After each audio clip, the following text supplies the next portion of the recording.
Hi there everybody, and welcome back to the Joe Nerd's Toy Room. Here with take 2 of my Castle Grayskull review here.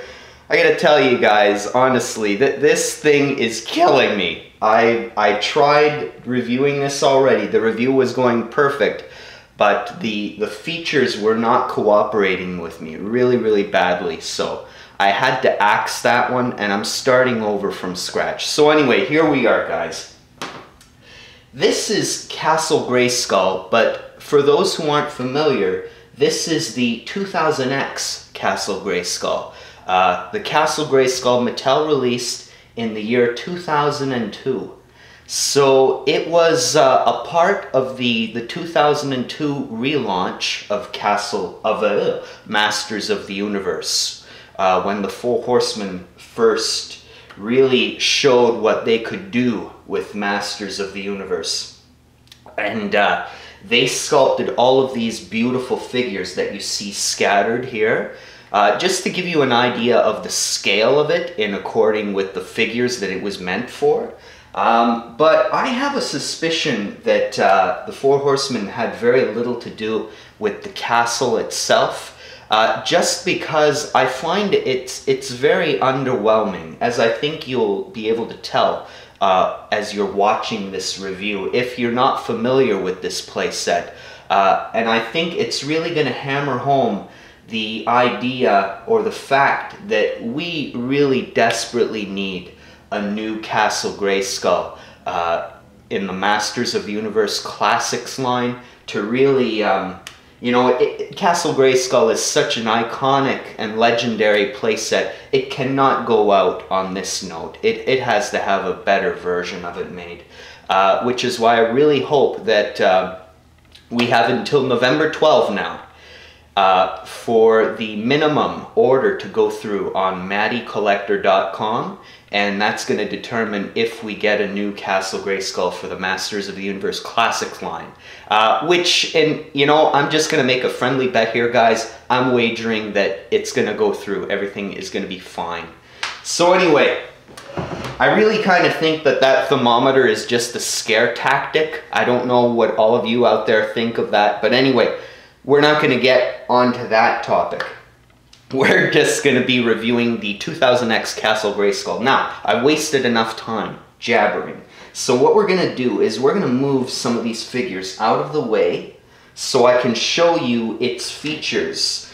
And now I'm going to be showing or starting with the which is the less impressive feature. So what I'm going to do, guys, is I am going to start, since this is so hard to shoot, I'm going to start with the bottom level or the ground level, and then I'm going to work my way up to the top level and so on. And then after we're done that, I'm going to spin it around and I'm going to take you to the outside and see the face of the castle from the outside. Okay, so now this is really lackluster, guys. So you'll notice this gate here. You might be wondering what that's all about. Well, unfortunately, this isn't even really supposed to be a gate. Now, this is what Mattel spinned this as. You connect it like so, and believe it or not, this is actually meant to be a prison for the evil warriors after they fall through the trapdoor. So, yeah, I don't think I have to explain or tell or anything or give you guys any idea of how ridiculous that is. It's kind of just like a little kiddie gate for toddlers. So anyway, what I prefer to do is just unplug it or unlatch it and just leave it out like that as like a decorative part of the castle.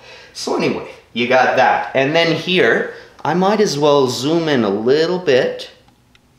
We'll give you a little bit of a view of the other pieces that the castle comes with, other little accessories for the action figures themselves.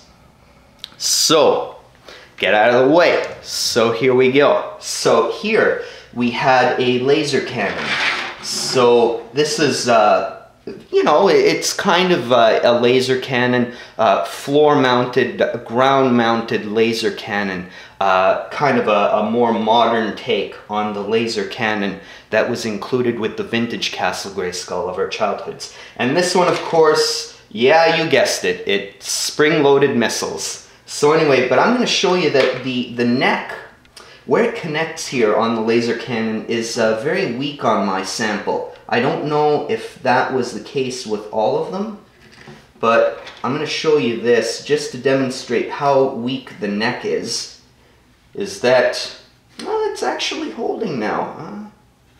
Okay, usually what happens is that the weight of the projectiles actually forces it to just jut down. It just loses all its strength. But wouldn't you know it, with the way this review is going, guys, you know, good thing it's a raw review or I'd be pulling my hair out. But anyway, it seems to be making me a liar right now. So anyway, what I'm gonna do, yeah, you bugger. As you can see, it was gonna be falling. But anyway, I'll show you where it goes.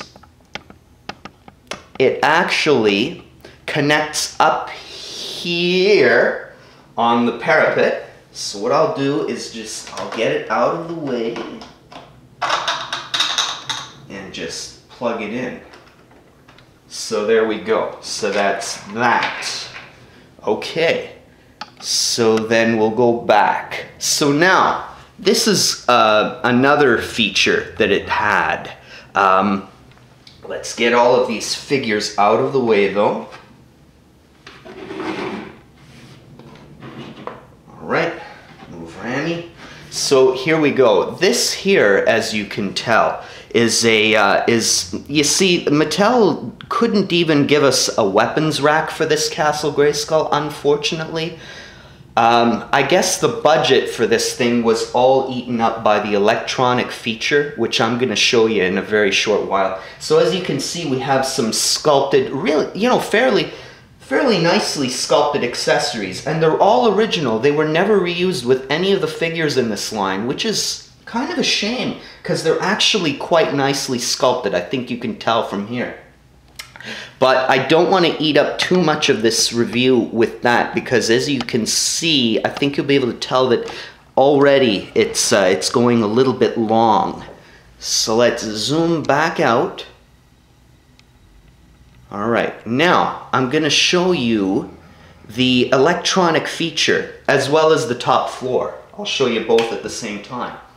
So, oh, and there's this as well. I just wanted to point this out. Here you have the instructions and the little label sheet, which mostly is comprised of the flag and a few small computer elements that go on the computer down here. So anyway, move that out of the way. So now, let's fire this thing up and get this out of the way. I'm really hoping it cooperates with me more this time, but no matter what happens, this is going to be it. The spirit of Grayskull awakens. And as you can see, it gives you a nice Spirit of Grayskull Awakens. The torches light up. It's actually, that, in all fairness, as much as I think this castle is kind of lackluster in most departments, that I kind of like. I'll admit, that is still pretty spiffy. Alright, so then, let's push the one and only button. Let's push it once again. Security. Armed. And then you've got a nice computer voice telling you the security is armed. And if you push it again and hold the button down, Trapdoor armed. and it gives you the trapdoor armed. Oh yeah, and see, that's what it was supposed to be, is that the I should have had Skeletor or Merman on the top there, but you could see the trapdoor let go. So now, what I'm really going to show you, oh, and there's also this, guys. This is like a key. So if you don't want to use the sensors on the bottom of the figure's feet, in 2002 only, I believe. By 2003, Mattel kind of forgot about this whole electronic interactivity. They just kind of swept that under the rug and just, you know, made like it didn't even happen. And in fact, they even went as far as releasing a second version of this Castle Grayskull without the electronic features. So anyway, but here you go. So what I'll do is give you a demonstration. You put He-Man on a little sensor here. He-Man, what is thy bidding? Alright. Let's keep our fingers crossed and hope it cooperates this time. It's very, very finicky, guys. I think you'll be able to tell. You'll really be able to tell that sometimes it works, sometimes not so good. You know? Let's see here. Come on. He-Man, what is thy bidding? See, the problem is that there's a... He-Man, if you wish to enter the Hall of Secrets, move the secret stone and stand upon the dragon. Alright. Move the secret stone. There we go. He-Man, please secure the Hall of Secrets. Alright, so then you shut it. He-Man, please secure the Hall of Secrets. Okay, guys, wait a sec. First one I want to show you... He-Man, please secure the Hall It's going of to Secrets. keep interrupting me, but I just wanted to point He-Man, out please secure the Hall of Secrets. that we have in here, you can tell, a really... He-Man, please secure the Hall of Secrets. a really nice vac metallized He-Man, please secure power the Hall sword. of Secrets. So I'm going to shut this thing up. He-Man, Grayskull has awaited your return. As you can see, this thing was not really designed with the reviewer in mind. But anyway, so hallelujah. So that was really what had me stumped with the first take of this review, guys. So I'm so relieved that it cooperated with me this time. So anyway, now you've seen what it does when He-Man does that, but now let's show you what happens when an evil warrior tries to do that very same thing that He-Man did.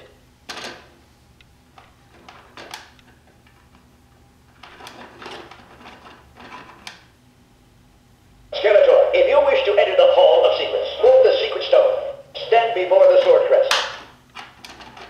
Skeletor, beware, you are not welcome here.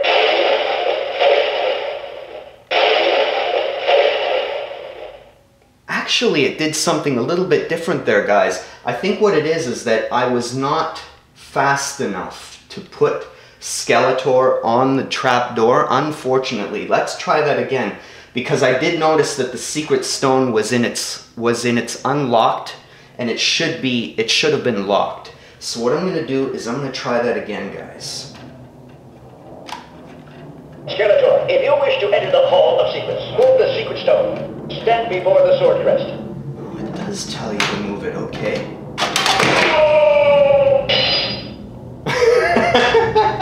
And as you can see, so my mistake, it does tell Skeletor to move the secret stone. So I kind of mixed that up.